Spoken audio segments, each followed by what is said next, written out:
চোখ দিয়ে পানি পড়ার মতো একটি ঘটনা, সময় থাকলে শুনে যাবেন। 3 দিন হলো হযরত মুহাম্মদ সাল্লাল্লাহু আলাইহি ওয়াসাল্লাম মদিনাতে নেই। কেউ জানে না নবীজি কোথায়। ওমর ফারুক রাদিয়াল্লাহু আনহু মুক্ত তরবারি হাতে ঘোষণা দিলেন, যদি নবীজির কোনো কিছু হয় তবে আমি ওমর বলছি, মক্কার একটা মুনাফিকও আস্ত শরীরে থাকবে না। এদিকে আবু বকর রাদিয়াল্লাহু আনহু বললেন, থাম ভাই, চল নবীজির তালাশ করি। দুজনে মদিনা থেকে মক্কার উদ্দেশ্যে রওনা হলেন। মরুভূমি পেরিয়ে পাহাড়ের এলাকাতে আসলেন। একটু দূরে দেখলেন এক রাখাল দাঁড়িয়ে আছে। আবু বকর রাদিয়াল্লাহু আনহু ও ওমর ফারুক রাদিয়াল্লাহু আনহু রাখালকে জিজ্ঞেস করলেন, তুমি কি মুহাম্মদ সাল্লাল্লাহু আলাইহি ওয়াসাল্লামকে দেখেছো? রাখাল উত্তরে বলল, আমি মুহাম্মদ সাল্লাল্লাহু আলাইহি ওয়াসাল্লামকে চিনি না এবং আপনাদেরকেও চিনি না, তবে ওই পাহাড়ের উপরে একজন লোক ইয়া উম্মতি বলে কাঁদছেন। আবু বকর রাদিয়াল্লাহু আনহু ও ওমর ফারুক রাদিয়াল্লাহু আনহু বুঝতে বাকি ছিল না ওই লোক আর কেউ না, দয়াল নবীজি হযরত মুহাম্মদ সাল্লাল্লাহু আলাইহি ওয়াসাল্লাম। রাখাল আবার বলল, লোকটির সাথে সাথে আমার সব উট ভেড়াগুলো কাঁদতেছে আর খাওয়া বন্ধ করে দিছে, আপনারা ওনাকে নিয়ে যান, তা না হলে আমার সব উট ভেড়াগুলো কাঁদতে কাঁদতে মরে যাবে।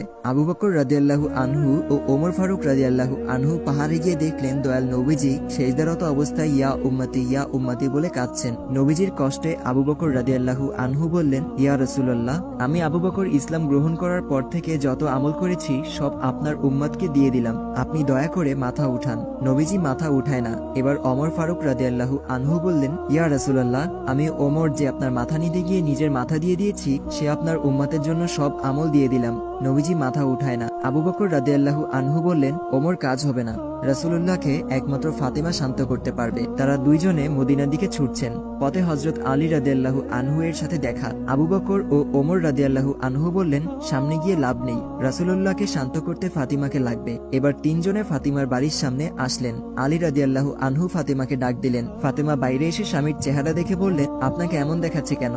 তবে কি মক্কার মুনাফিকরা আমার আব্বাজানকে মেরে ফেলেছে? হযরত আলী রাদিয়াল্লাহু আনহু বললেন, তুমি তাড়াতাড়ি চলো, নবীজি ইয়া উম্মতি বলে কাঁদছেন, মাথা উঠাচ্ছেন না। ফাতিমা দৌড়ে গেলেন। নবীজির কাছে গিয়ে বলছেন, আব্বাজান, আপনি সফরে যাবার আগে এবং সফর থেকে ফিরে প্রথমে আমাকে দেখতেন, আমার সাথে কথা বলতেন, কিন্তু আজ 3 দিন হলো আপনার কোনো খোঁজ নেই, আপনি কি আমাকে ভুলে গেছেন? নবীজি তাও মাথা উঠায় না। ফাতিমা রাদিয়াল্লাহু আনহু বললেন, আব্বাজান, আমি আপনার ফাতিমার সব নেকি আপনার উম্মতকে দিয়ে দিলাম। নবীজি মাথা উঠায় না। নবীজির দুই পাশে হাসান হুসেন দাঁড়িয়ে বলতেছেন, নানাজান উঠেন, নানাজান উঠেন।